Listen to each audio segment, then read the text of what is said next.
Yeah, it's CAOIS.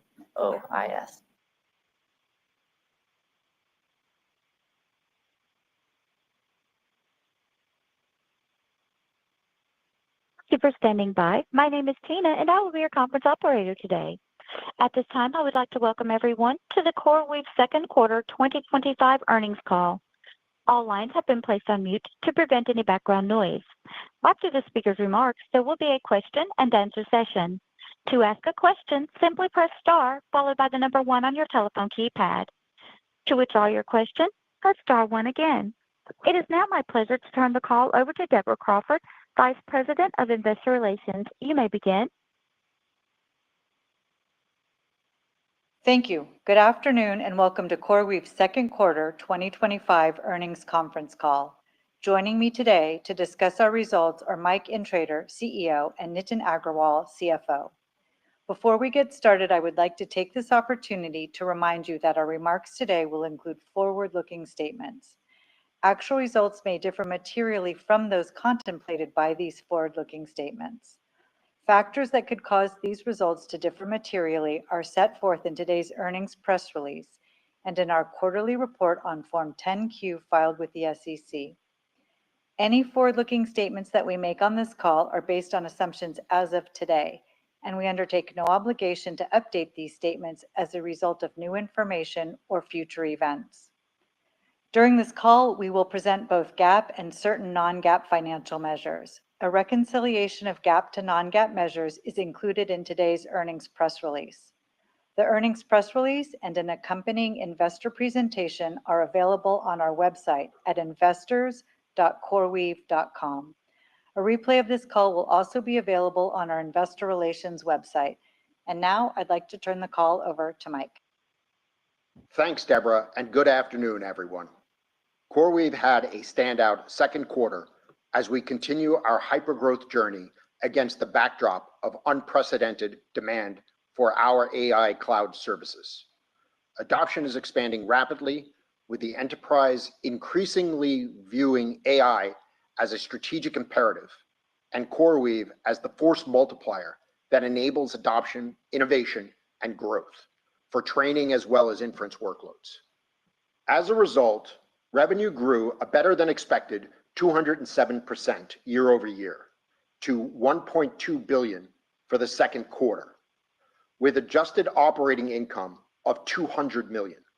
This marks the first quarter in which we reached both $1 billion in revenue and $200 million of adjusted operating income. Scaling our capacity and services remains a key ingredient for our success in this structurally undersupplied market. To that end, we ended the quarter with nearly 470 megawatts of active power, and we increased total contracted power approximately 600 megawatts to 2.2 gigawatts. We are aggressively expanding our footprint on the back of intensifying demand signals from our customers, ensuring that we maintain a durable, multi-year runway for growth. We are now on track to deliver over 900 megawatts of active power before the end of the year. We ended the second quarter with $30.1 billion in contracted backlog, up $4 billion from Q1 and doubling year to date. This includes not only the $4 billion expansion with OpenAI we previously discussed, but new customer wins ranging from large enterprise to AI startup. Importantly, we've also signed expansion contracts with both of our hyperscale customers in the past 8 weeks. Our pipeline remains robust, growing, and increasingly diverse, driven by a full range of customers from media and entertainment to healthcare to finance to industrials and everything in between. The proliferation of AI capabilities into new use cases and industries is driving increased demand for our specialized cloud infrastructure and services. For instance, while it's early stages, in the first half of 2025, we saw more than a 4x increase in our VFX cloud service product Conductor and entered a multi-year contract for NVIDIA's GB200 NVL72 system with Moon Valley, an AI video generation startup that lets filmmakers craft professional-grade clips with granular cinematic control. We are seeing an increased adoption in the financial services sector as we expand our relationship in proprietary trading like Jane Street and are adding mega cap bank clients like Morgan Stanley and Goldman Sachs. We are also seeing significant growth from healthcare and life science verticals and are proud of our partnership with customers like Hippocratic AI, who built safe and secure AI agents to enable better healthcare outcomes. In short, AI applications are beginning to permeate all areas of the economy, both through startups and enterprise, and demand for our cloud AI services is aggressively growing. Our cloud portfolio is critical to CoreWeave's ability to meet this growing demand. Our focus on delivering the industry's most performant, purpose-built AI cloud infrastructure makes us the platform of choice for both training and inference across incumbent AI labs and new entrants alike. We're helping these customers redefine how data is consumed and utilized globally as their critical innovation partner, and we are being rewarded for our efforts as they shift additional spend to our platform. We continued to execute and invest aggressively in our platform, up and down the stack, to deliver the bleeding edge AI cloud services, performance, and reliability that our customers require to power their AI innovations. For example, during the second quarter, we delivered NVIDIA's GB200, NVL72, and HGX B200 at scale deployments, fully integrated into CoreWeave's mission control for reliability and performance management. Mission control continues to be the cornerstone of CoreWeave's ability to scale at breakneck speed, building a fully automated and rigorous process for cluster lifecycle management with unmatched visibility for our customers. In addition to Chaos, we began our private preview of an innovative archive tier object storage product with automatic tiering and industry-leading economics, and with a simplified cost structure that makes optimizing storage costs for startups and enterprises seamless. As a result, customers are shifting petabytes of their core storage to CoreWeave in the form of multi-year contracts.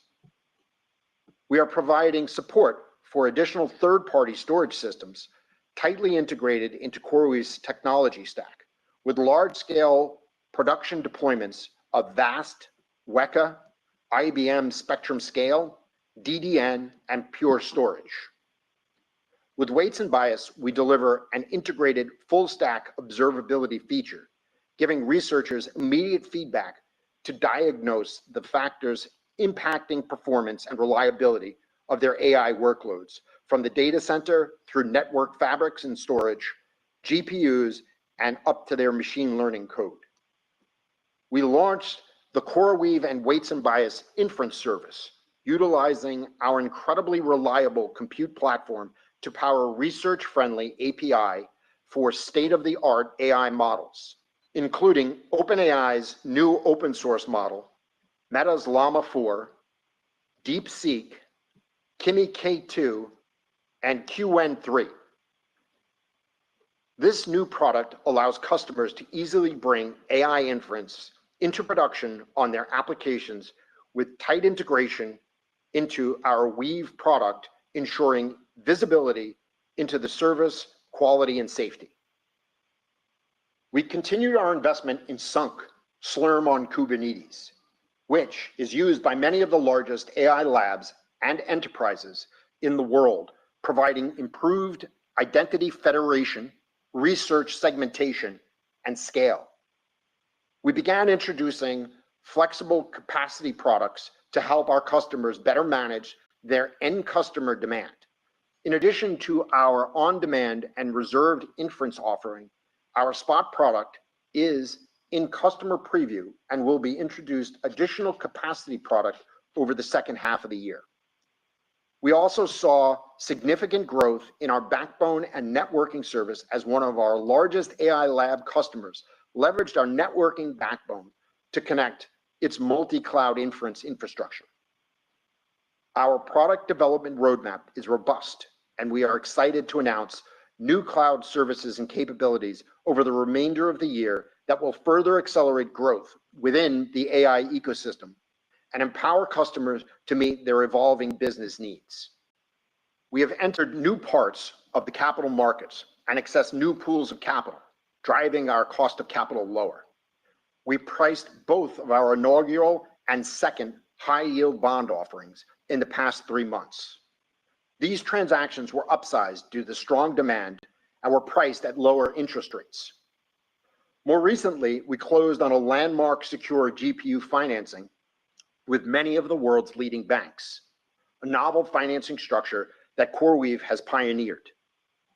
As evidenced by these transactions, our access to the capital markets not only remains robust, but is deepening.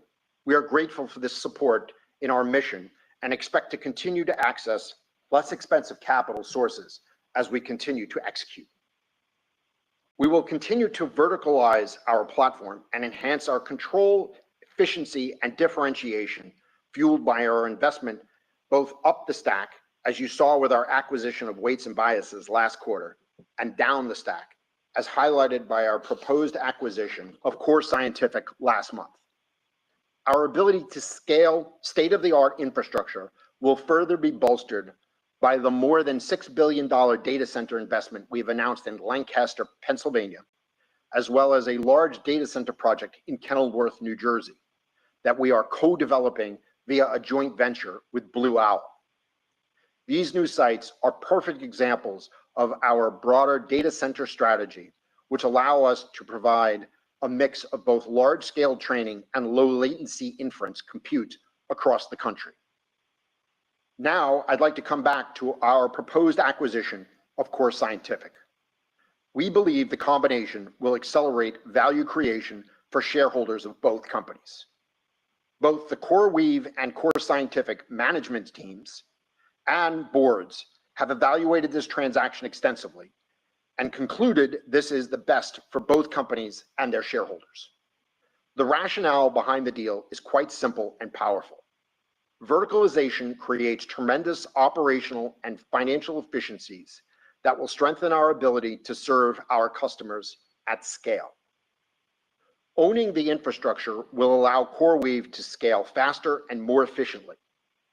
The integration of Core Scientific meaningfully advances our capacity to operate one of the largest and most sophisticated AI cloud platforms in the world. Upon closing, CoreWeave would own approximately 1.3 gigawatts of gross power capacity across Core Scientific's national data center footprint, with an incremental 1 gigawatt or more available for future expansion. This scale enhances our flexibility to take on new projects and meet accelerated customer demand. In addition, the acquisition would drive the immediate elimination of more than $10 billion in future lease liability overhead, as well as a more streamlined and efficient operating model. As a result, we anticipate $500 million in fully ramped annual run rate cost savings by the end of 2027, benefiting both the Core Scientific and CoreWeave shareholders directly. Vertical integration will allow us to finance infrastructure more efficiently, furthering one of our key objectives in lowering our cost of capital and enabling us to grow in a more capital-efficient manner. We and Core Scientific look forward to discussing the transaction with you in the months ahead. Our respective teams are already engaged in pre-integration planning to ensure we're ready to hit the ground running. To that end, we are executing with pace and purpose amidst the market in which the supply-demand imbalance is only deepening as new enterprise adopters increasingly compete with large AI labs for limited capacity and services. We're building on our leadership across all key success criteria, from power access to AI cloud service performance to revenue and backlog growth. And we will keep getting stronger as we verticalize our data center infrastructure and cloud services. I am excited about the momentum that we are building upon and want to thank our customers, teams, and business and financial partners for making it possible. Now here's Nitin. Thanks, Mike, and good afternoon, everyone. Our strong second quarter results highlight the unprecedented demand environment we are seeing and our continued execution to rapidly scale our AI cloud platform to meet that customer demand. Our growth continues to be capacity constrained, with demand outstripping supply.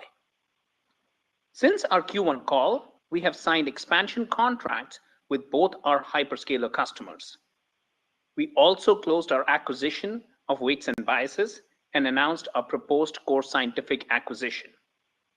In addition, we successfully raised $6.4 billion in the capital markets through 2 high-yield offerings and a delayed draw term loan, all of which have opened access to new capital pools at an increasingly lower cost of capital. Turning now to Q2 results. Q2 revenue was $1.2 billion, growing 207% year over year, driven by strong customer demand. Revenue backlog was $30.1 billion, up 86% year over year and doubled year to date. While our revenue backlog is expected to scale rapidly over time, growth rates will fluctuate from quarter to quarter given the nature of our large committed contract business model, timing and size of new contract signings, and revenue recognition. Operating expenses in the second quarter were $1.2 billion, including a stock-based compensation expense of $145 million. We continue to ramp our investments in data center and server infrastructure to meet growing customer demand, which contributed to the increase in our cost of revenue and technology and infrastructure spend in Q2. In addition, the increase in sales and marketing was largely driven by marketing spend to accelerate new customer acquisition and raise awareness of our differentiated capabilities. The increase in G&A was largely driven by professional services. Adjusted operating income for Q2 was $200 million compared to $85 million in Q2 2024. Our Q2 25 adjusted operating income margin was 16%. Net loss for the quarter was $291 million compared to a $323 million net loss in Q2 of 2024. Interest expense for Q2 was $267 million compared to $67 million in Q2 of 2024 due to increased debt to support our infrastructure scaling, partly offset by lower cost of capital. Adjusted net loss for Q2 was $131 million compared to a $5 million adjusted net loss in Q2 of 2024. The adjusted net loss was impacted by increases in interest expense due to scaling of our infrastructure, partly offset by growth in adjusted operating income. Adjusted EBITDA for Q2 was $753 million compared to $250 million in Q2 of 2024, scaling more than 3x year over year, and our adjusted EBITDA margin was 62%, roughly in line with Q2 of last year.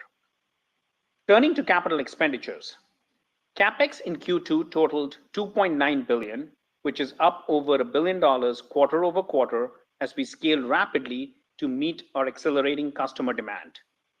We are executing at a massive scale, and the demand continues to outpace supply.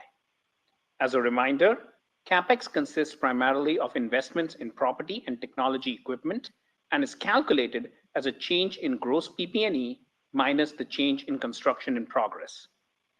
Construction in progress represents infrastructure not yet in service, so it's not yet revenue generating. In addition, the timing of data center capacity coming online and generations of GPUs being placed into service could drive significant variation quarter to quarter, an example of which you will see in our Q4 CapEx ramp. Now let's turn to our balance sheet and strong liquidity position. We have designed our capital structure to enable rapid scaling. As of June 30th, we had $2.1 billion in cash, cash equivalents, and restricted cash. Other than payments on OEM vendor financing and self-amortizing debt through committed contract payments, we have no debt maturities until 2028. As Mike mentioned, we continue to see strong success in the capital markets. Growing at a rapid pace and executing at scale requires a unique and sophisticated approach to securing the funding required. CoreWeave continues to be not only the leading AI technology partner, but also the leading innovator in financing the infrastructure required by the world's most advanced AI labs and enterprises. Since the beginning of 2024, we have secured over $25 billion of debt and equity to fund the build-out and scale the leading AI cloud platform. In May, we launched and closed our first unsecured high-yield offering of $2 billion, which was upsized by $500 million due to strong demand. In July, we re-entered the market and raised an additional $1.75 billion, also oversubscribed at a lower interest rate. More recently, we closed our third delayed draw term loan facility. This $2.6 billion facility completes the financing for the $11.9 billion OpenAI contract we announced in March. Notably, the transaction was completed at a cost of capital of SOFR plus 400, a 900 basis point decrease from the non-investment grade portion of our prior facility, DDTL2, and was the first one to be fully underwritten by top-tier banks. Together, these financings highlight our ability to drive a sustained reduction in our cost of capital and the increasing depth of access we have to the capital markets, both of which were stated goals during our IPO. Turning to tax, again in Q2, we recorded an income tax provision despite a net loss due to impacts from non-deductible items and the valuation allowance on net deferred tax assets. Our tax rate might fluctuate significantly in the future due to similar factors. Now turning to guidance for Q3 and for full year 2025.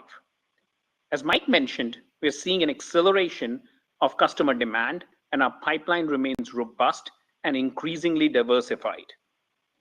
We are still operating in a structurally supply-constrained environment where demand far outstrips supply for our products and services.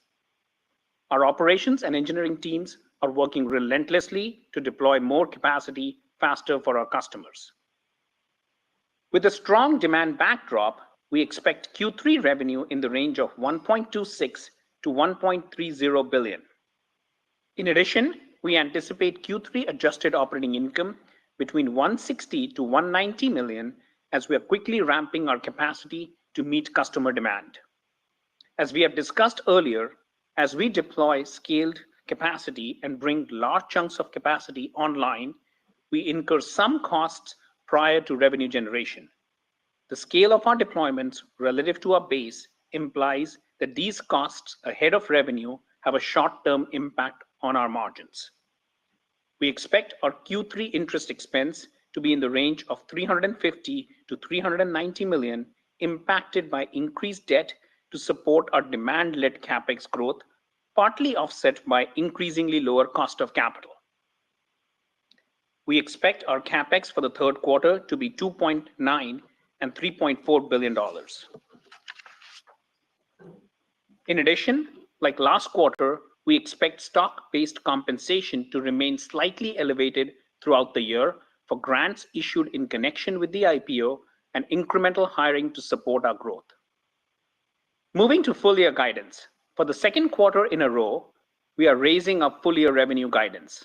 For 2025, we now expect revenue in the range of $5.15 to $5.35 billion, a $250 million increase from a prior guidance of $4.9 to $5.1 billion, driven by continued strong customer demand. We expect adjusted operating income in the range of $800 to $830 million, unchanged from our prior guidance, as we remain cost disciplined while rapidly scaling our deployments at an unprecedented rate to end the year with over 900 megawatts of active power. We expect CapEx in the range of $20 to $23 billion, unchanged from our prior guidance, in the backdrop of continued strong customer demand. A significant portion of our full year CapEx will fall in Q4 due to the timing of go-live dates of our infrastructure. We had an outstanding first half of the year, and our outlook remains strong. We're entering the second half of the year in an excellent position, with strong execution in delivering at scale for our customers, as well as execution in the capital markets, and a robust backlog coupled with a very healthy demand pipeline. As we move into the second half, we'll continue investing to meet the needs of our growing customer base while reinforcing our leadership in this transformational market. Thank you to our investors and analysts for your support and engagement. We look forward to updating you on our progress in the quarters to come. With that, we will move to Q&A.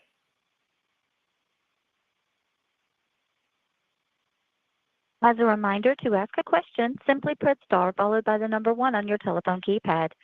Our first question comes from the line of Keith Weiss with Morgan Stanley. Please go ahead. Excellent.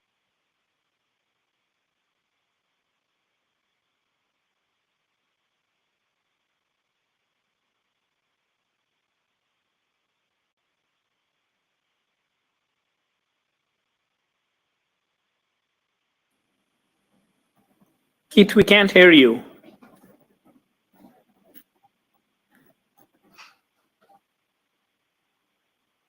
Operator? Perhaps we can go to the next question and then we can Our come next- back. to Steve. Our Thank next you. question, yes, our next question comes from the line of Kash Rangan with Goldman Sachs. Please go ahead. Thank you very much. Congrats on a really spectacular finish to second quarter. I'm wondering if you could talk about the renewal of the hyperscaler contracts. I think one of the two is a particularly larger one, and I'm curious to see if this means that you have greater confidence that they will renew, not just expand the interim motion, but how is it more likely that they renew the big contract that they first signed with you in 2024? And one thing for Nitin, how do you look at the tweaks that you can put into the business to achieve even better return on assets as the company continues to lower its cost of capital? When you look at the core deployment model, maybe that has something to do with how quickly you can translate the bookings into revenue. Clearly, you saw upside in the quarter on that front. But what are the things that the company has uncovered to continue to give you conviction that the company can earn a higher and higher rate of return on your capital going forward as it translates into the revenue line item? Thank you so much. Thank you, Kash, and I appreciate the comments on the second quarter. We're really excited about how we've closed out the first half of the year. When we think about contracts with our hyperscaler clients, for that matter, really with any of our clients, we generally don't focus on the concept of renewals. We focus on the concept of expansion. And the reason that we focus on the concept of expansion is because, generally speaking, the clients are purchasing hardware that is appropriately state of the art for their use case. And as new hardware comes out, as new hardware architectures are released, they tend to come back in and purchase the same top tier infrastructure in their next renewal. And so we're excited about renewals when we get them with our hyperscale clients. We're excited about the renewals that we get with any of our clients across the board. Thanks, Mike. And Kash, to the second part of your question, there are a few things that we're already executing on. You've seen us kind of acquire weights and biases, which is our attempt to go up stack and deliver more value-added services for our customers. You've seen us, with our proposed acquisition of going down the stack and verticalizing and continuing to get cost savings. We've talked about the anticipated, fully ramped $500 million, by the end of 2025 in terms of savings. In addition to that, we also talked about how we continue to scale rapidly for our customers and continue to reduce the time from when we start deployment to when customers go online. In addition, we remain cost conscious and disciplined across every vector in our business as we continue to scale this business at an unprecedented rate. All of those factors are working great for us, and we continue to deliver great results for the company. Thank you very much. Our next question comes from the line of Keith Weiss with Morgan Stanley. All right, can you guys hear me now? Yes. Excellent. All right, sorry about that technical difficulty. Congratulations on a fantastic Q2. Guys really putting a lot of emphasis on the growth side of the equation there. So great to see. I wanted to ask one question on the kind of demand side of the equation, one on the supply side of the equation. On the demand side of the equation, I think a lot of investors have the impression that CoreWeave is handling a lot of training revenues, but a lot of the stuff that, Mike, you were talking to in terms of what you guys are doing with the software, as well as the customers coming in the door, speak to doing more inference, more applications being built on the platform. So can you talk to us a little bit about sort of the mix of business that you're seeing and also the fungibility of the platform, the ability to handle both the pre-training and the inference workloads over time? And then on the supply side of the equation, you talked about being supply constrained. Can you give us some sense of where the most acute supply challenges are? Is it on the chip level? Is it on the power level? Like, where do you guys expect to see those constraints in the near term? And how much of that can you guys work against? Like, is there any fungibility of where you could more quickly or where it would take longer to solve those supply constraints? Sure. Thank you for the question. Let me start off with some comments around our infrastructure and the way in which we see our clients consuming the compute that we're able to provide. So when we build our infrastructure, we really build our infrastructure to be fungible, to be able to be moved back and forth seamlessly between training and inference, right? Like our intention is to build AI infrastructure, not training infrastructure, not inference infrastructure. It's really infrastructure that allows our clients to be able to support the workloads that they need to be able to drive to be successful. We have seen a massive increase in our workloads that are being used for inference, and we're able to monitor that by the profile that the power is being consumed within the data centers. So when you have big training runs that come on and off, that's a step function of power consumption, either up or down, as opposed to when you are using your compute for inference, which is much more incremental in its nature. In addition to that, the infrastructure that we're building has been increasingly used for chain of reasoning, which is driving a substantial amount of consumption on the inference level, and that's very exciting for us. As I always say, inference is the monetization of artificial intelligence, and we are extremely excited to see that use case expanding within our infrastructure. On the second question, in terms of the supply side, at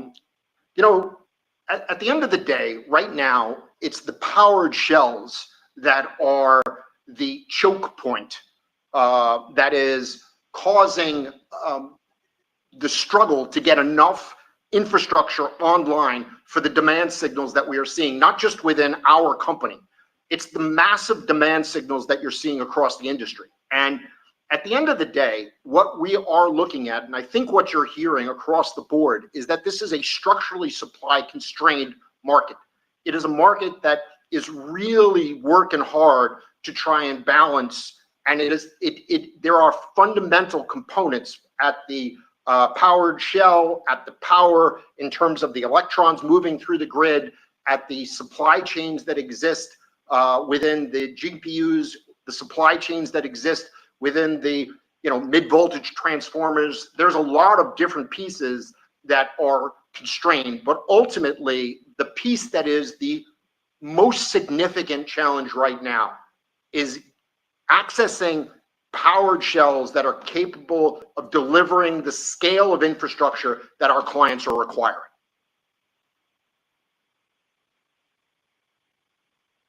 That's super helpful. Thank you so much. Our next question comes from the line of Mark Murphy with JP Morgan. Please go ahead. Thank you so much. Congratulations on a robust RPO, backlog figures, and declining cost of capital. It's a great combination.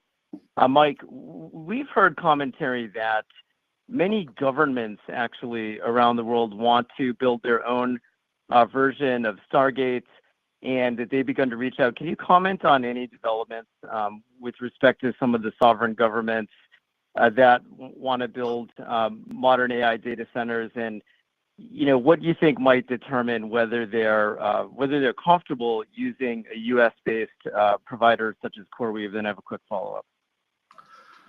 Yeah, so it's a very broad question, and you're going to have different jurisdictions, different sovereigns that are going to react differently to that question. What we have seen is that many of the sovereigns are really looking for best-in-class technical solutions to allow them to build the infrastructure that will allow their aspirations within artificial intelligence to be as successful as possible. We have a tremendous number of sovereigns that are beginning and discussing and talking through how to go about doing this, what technology to use, what software stack to use, where it should be placed, right up and down the line. And we are very confident that we will continue to expand our footprint within the sovereign cloud universe. There are other jurisdictions that are going to be less welcoming, to tech coming out of the US. And that's just the nature of the way the world is going to unfold for this. We've had some success in Canada. We're really excited about our partnership with Cohere up there. We think they're doing a wonderful job, and that infrastructure is really well positioned to be successful. We've done a really good job expanding infrastructure across Europe.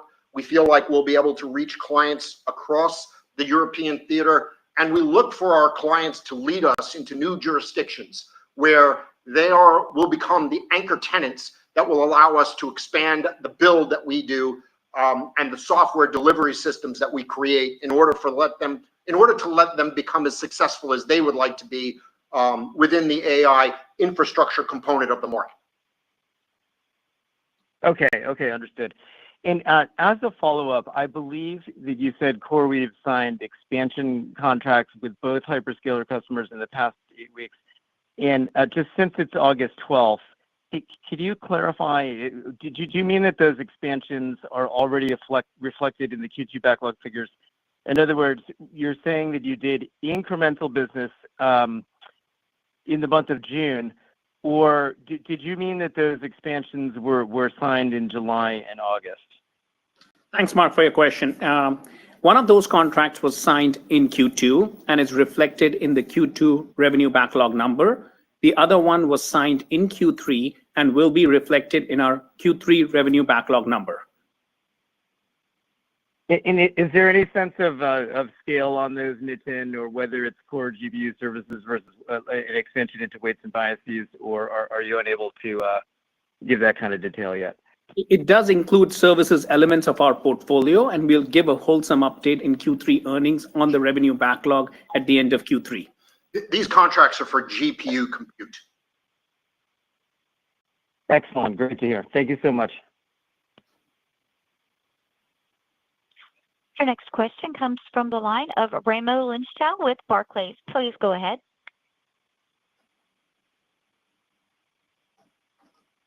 Obviously, we have like this big debate out about this imbalance of demand and supply, and you talked about it a little bit. Like, from listening to you, it sounds more structural, i.e., that is out longer. Can you talk a little bit about that? Because we obviously have like Microsoft, who is like, yeah, maybe we're in balance soon, but then they pushed it out by another 6 months. Listening to you sounds a little bit longer. What are the data points for you on that one? And then the other follow-up I had was, as you do more inference, how important is latency and hence location of data centers? That's another debate that's coming up a lot with us. Thank you. Congrats. Sure. So we have been unwavering in our assessment of the structural supply constraint that exists in this market. I think that there are other entities that have repositioned, restated, and rethought how they are going to deliver infrastructure and when they are going to deliver infrastructure. But we have never wavered from our belief that the market is structurally supply constrained, and that is based on our discussions and relationships with the largest, most important consumers of this infrastructure in the world. And so, I can't speak to how other organizations are thinking about it. I can only speak to it from what our position is based on our relationships with the buyers that come in looking for the specific solution that we provide. And that is that this market has significant structural supply constraints. As far as the latency goes, I would encourage you to think about latency through a lens of use case, right? And so when you are in a chain of reasoning query, latency is not particularly important. The compute is going to be more impactful than the latency or the latency and the relative distance to the query. If you're in a different type of workload, latency becomes more important. Our approach has been, since the early days, to try and place our infrastructure as close to the population centers as we can in order to have the optionality associated with a low latency solution. Having said that, as we move through this cycle of developing artificial intelligence, as we see new models coming out, as we see chain of reasoning gain more traction, there's definitely going to be significant demand for latency insensitive workloads that will be able to live in more remote regions. Very clear. Thank you. Congrats. Thank you. Our next question comes from the line of Brad Zelnick with Deutsche Bank. Please go ahead. Great. Thanks so much, and I'll echo my congrats as well. Mike, my question follows Keith's and Raimo's about inference. How should we think about the economics of inferencing versus training? And then I have a follow-up as well. Thanks. Yeah. So look, for our business model, the inference consumption and the training consumption, the economics are identical. The overwhelming majority, and we spoke about this in our last earnings call, the overwhelming majority of our infrastructure has been sold in long-term structured contracts in order to be able to deliver compute to our clients that need to consume it for training and for inference over time. And so we don't see a real fluctuation in the economics associated with inference or training. Having said that, I think that it stands to reason to think that when a new model is released and there is a rush to explore the new model, to use the new model, to kind of drive new queries into it, you will see a spike in demand within a given AI lab that may cause there to be a spike in the short-term pricing associated with inference. And we see those, but as we've said before, the on-demand component of compute is a very small percentage of our overall workloads. And we are observing inference cases on older generations of hardwares, the A100s, the H100s. They're still being recontracted out. They're being bought on term in order to serve the inference loads that people continue to have, continue to see, and need compute to be able to serve. Thanks. And that actually relates to my follow-up question, because in your prepared remarks, you talked about flexible capacity products coming online in the back half and a spot product in customer preview. Can you just expand on what that looks like, maybe different than what you're already offering, what GPU generations will be available, and how we might think about pricing versus reserved or the take or pay style contracts that you more typically do? Yeah, so look, we're going to continue to build up our on-demand and spot pricing offering, right? It's going to take time.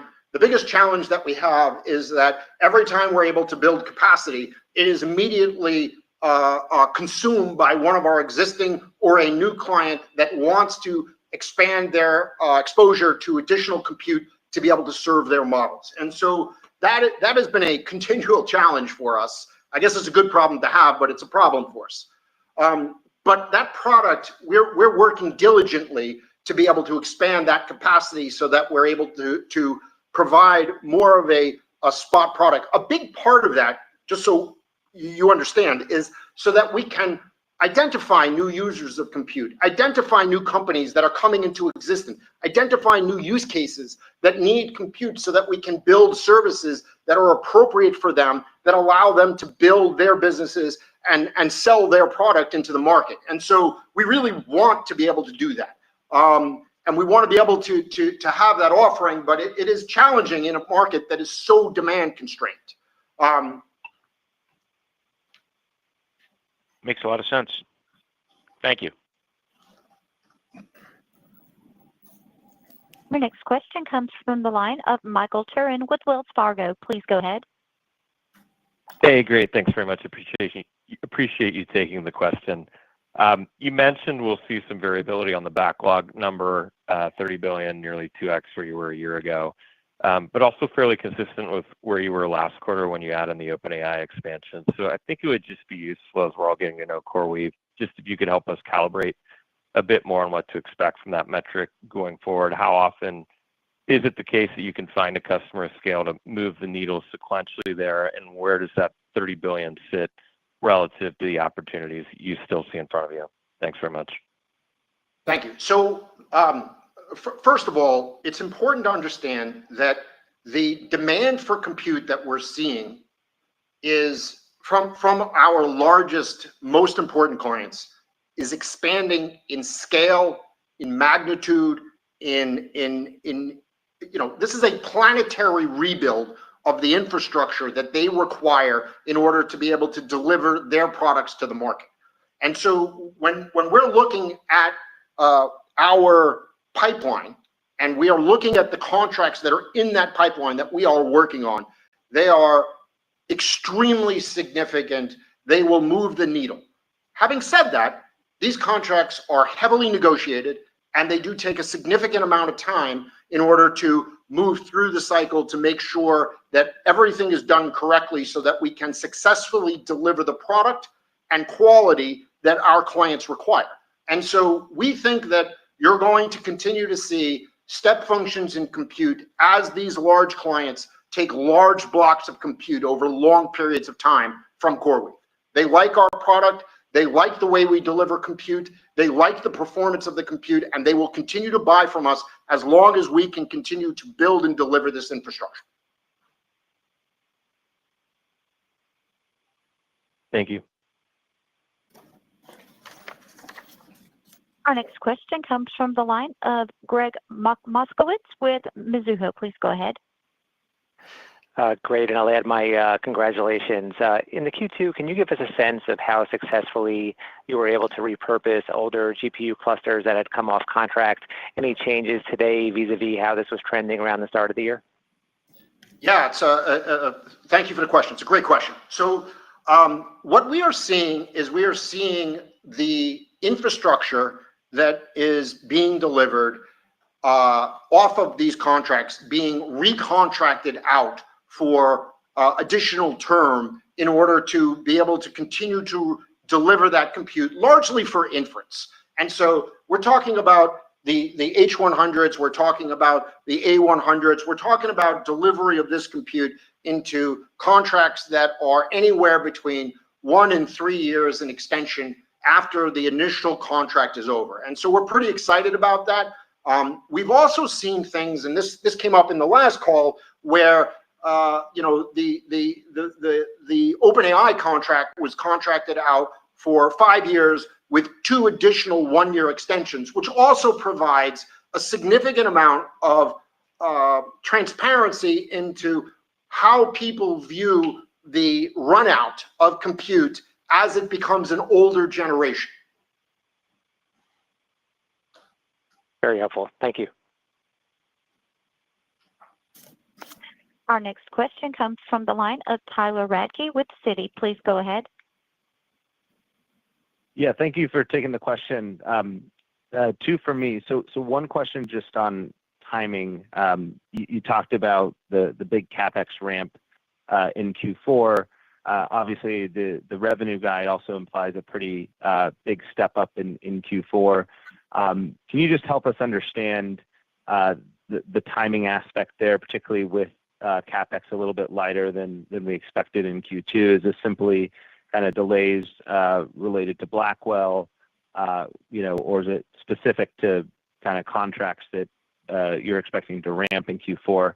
And then the second question, just on the cost side, Nitin, you did highlight some increased costs. Obviously, you took up the revenue guide, but left operating income unchanged for the full year. So could you just elaborate, what are those specific costs that you have to incur ahead of these contracts? What is kind of coming in a bit higher than you expected? Just that would help us out in thinking through the mechanics. Thank you. Yeah, so I'll take the first one, and then Nitin can follow up on the cost side. So when we're looking at our build out and ramp, it goes through a series of necessary steps, right? And so the way that this is going to work is we are going to build from where we are right now an additional 400 plus megawatts of power into our online and delivered compute and power. That is followed by the CapEx spend when the power is available, which is then followed by the revenue. And so we are very comfortable with the ramp that we are seeing in front of us in order to deliver the 900 megawatts plus of power as we go through Q4. It is going to be backloaded, as Nitin said. We knew that it was going to be backloaded as we came in, and we're watching the build out and scaling of that infrastructure very systematically as we continue to move through the year.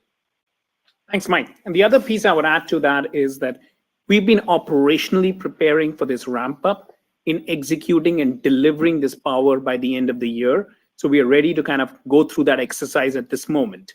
When we think about the costs in particular, we do incur costs, especially associated with data center leases and expenses coming online as we deploy this infrastructure and get it ready for our customers before we start generating revenue on that infrastructure.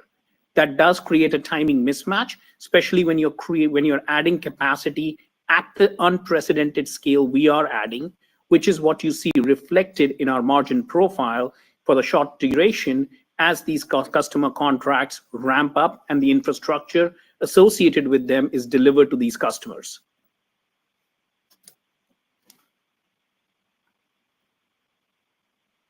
Thank you. And your next question comes from the line of Brad Sills with Bank of America. Please go ahead. Oh, wonderful. Thank you so much. And I'll echo the congratulations on a real solid Q2 here. I wanted to ask about the different segments of the market here. You think about that in the big three, the big enterprise AI companies or hyperscalers, if you will, and then you have the AI labs and then the enterprises themselves. As you've been embarking on this more product-led, software-led sale with weights and biases and the investment in Kubernetes, Sunk for Kubernetes, for example, are you seeing more of the pipeline, more of the business coming in weighted towards that next wave of AI lab and then eventually enterprises themselves? Any commentary on just the end segments? Thank you. Yeah, we're seeing incredibly broad-based demand for the compute, and it is coming from the massive labs, right? Like that's clear. But what is less probably recognized in the market is that you're getting real green shoots in the sectorial growth of different parts of this market. And we try to make a little bit of a reference in the initial statement, right? Like we saw within our VFX, we saw companies like Moon Valley, right? Like that's incredible, right? Like it's a new area of real growth from a new lab that's building products for a different part of the market, and that's really exciting. The financial players are really great to see. That's an enterprise type of client, but it also represents a different use for the actual computing infrastructure, an uncorrelated revenue source for us that we're really excited about. The big banks are starting to really show up, and they are massive consumers of compute. And so, the productization within the enterprise, companies like Hippocratic AI, these are really representative of different parts of the economy starting to adopt AI, using it to deliver services to different parts of the economy. And we think that's tremendously exciting. Keep in mind that you've got a scale problem, right? And that when you have a company like OpenAI or an entity like OpenAI consuming compute, they're just doing it at an order of magnitude that these other companies have not achieved yet. And so we're excited to see the green shoots. We think it's fantastic. We love that it is broadening the consumption of compute, but we are also well aware that for the time being, these really large consumers of compute will dominate the client component of our pipeline. One of the things that we're incredibly excited about is how weights and biases has impacted our pipeline, right?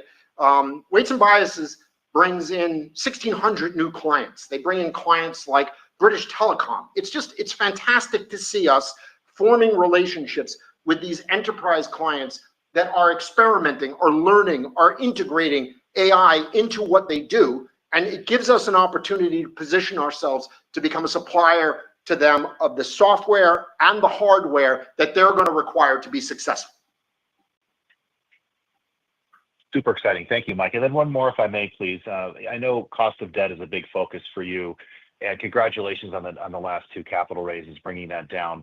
As equity investors, we're not in those conversations with creditors. Would love to get your kind of sense from those conversations. What are the puts and takes that are driving that cost of debt down? Thank you so much. It's hard to overstate how excited I am about the progress that we have been able to make within the capital markets, within the debt markets. In a very fundamental way, what we have been doing is we have been bringing to bear the largest part of the capital markets, the debt markets, to the problem of building and scaling infrastructure. And it is an absolute necessity that that part of the market, those pools of capital, are able to come to bear because of the size, scale, and cost of what needs to be done to build compute at a planetary scale. And so it's just incredible progress. And I'm incredibly proud of the team here that has been able to deliver the quality of infrastructure that lenders can understand, get their arms around, and underwrite. And it's been 3 deals that have really gone through this step function. There were 2 deals within the high yield space, and then there was the new DDTL, the delayed draw term loan, and that came in at SOFR plus 400. That entirely changes the economics that are embedded in the contracts that we are delivering to the market. And it is a step function of massive importance when Nitin is able to say, hey, we were able to drop our non-investment grade borrowing costs by 900 basis points. That's a seismic level shift in the cost of capital. Great, thank you, operator. Wonderful, thank you, Mike. Sorry, we have time for one last question. Thank you. And your final question comes from the line of Mike Cikos with Needham & Company. Please go ahead. Great. Thanks for taking the questions and squeezing me in here, guys. A bit of a two-parter. I just wanted to come back to the weights and biases. Great to hear on the 1,600 clients and how that's impacting the pipeline. Imagine this goes hand in hand with some of the increased OpEx investment we're seeing, but can you talk about where we are on the sales front as far as getting in front of those customers? You obviously had the fully connected developer event, but how is that tracking? And then the second piece I wanted to ask you about, for on-demand and spot availability, again, I think, Mike, you had said it's a high-quality problem for sure that as soon as it comes off contract, it's going back on. But do you need on-demand and spot availability to increase as another avenue for new logo acquisition tied to inference with these newer customers, or not necessarily? Thank you. Yeah, so look, the integration with weights and bias between the two companies has been fantastic. It's been one of the things that is so exciting to the legacy CoreWeave employees and the legacy weights and bias employees. I think that putting 2 organizations into a room that are so incredibly focused on the clients leads to incredible outcomes. And there have been 3 real products that have been developed by the combination of the weights and bias and the CoreWeave teams, right? And so we've integrated weights and bias into the mission control integration, which gives weights and bias clients historically the ability to now access the incredible observability in the mission control product to improve the performance of their use of the AI infrastructure. We've built a weights and bias inference product, which once again allows them an incredible amount of control over how they're using compute, what they're using compute, how it's impacting from really the data center all the way up. And that level of transparency, clarity is just an incredible differentiator for the services that we provide that differentiate our compute from other providers, and that's been a huge step function. And then the final product is actually the Weave product that has been pushed out by Weights and Bias and CoreWeave, which will allow folks to really make massive strides in optimizing all the way from their GPU through the code in their model to be able to drive performance. And so that's super exciting for us, and we do think that it will lead to increased traction. We have always been an organization that has leaned on the concept of land and expand. We get a client to come in and try our infrastructure. The incredible performance of our infrastructure leads to a deeper relationship, leads to larger contracts, leads to a broadening of how they use us to drive their business, and that's a tried and true. When I'll go back to the Moon Valley and the VFX side of the house, it's the same concept when we acquired Conductor. It's how you go about introducing yourself to this new area of the market and build upon it and expand upon it and bring in new clients. And so, that acquisition is really moving along exactly how we had hoped it would. With regards to your question around on demand and spot, like I tried to say this earlier, and I'll go about it a different way, is that like different use cases approach compute in different ways. They need different things. The profile of compute, the tooling that they're going to require, all of those things are incredibly important. And by having on demand, what you're doing is you're creating a portion of our infrastructure that new players can use so that they can build new product. They can open up new markets. And we really want to be able to continue to expand our footprint there because we think it's important. We've been very successful with it in the early days of our growth, and we think that it's an important part of what we will need to do to continue to provide such incredible productization of our compute over time.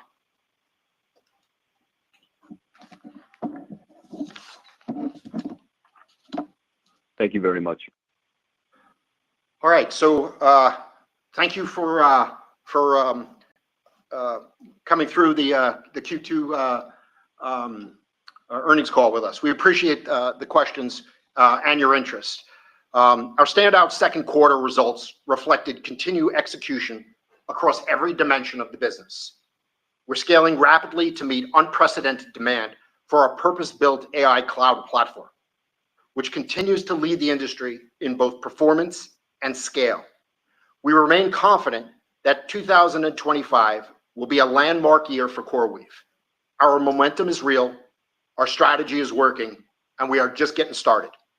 Thank you again for joining us today. I look forward to speaking to you at the next quarterly earnings call. Thank you.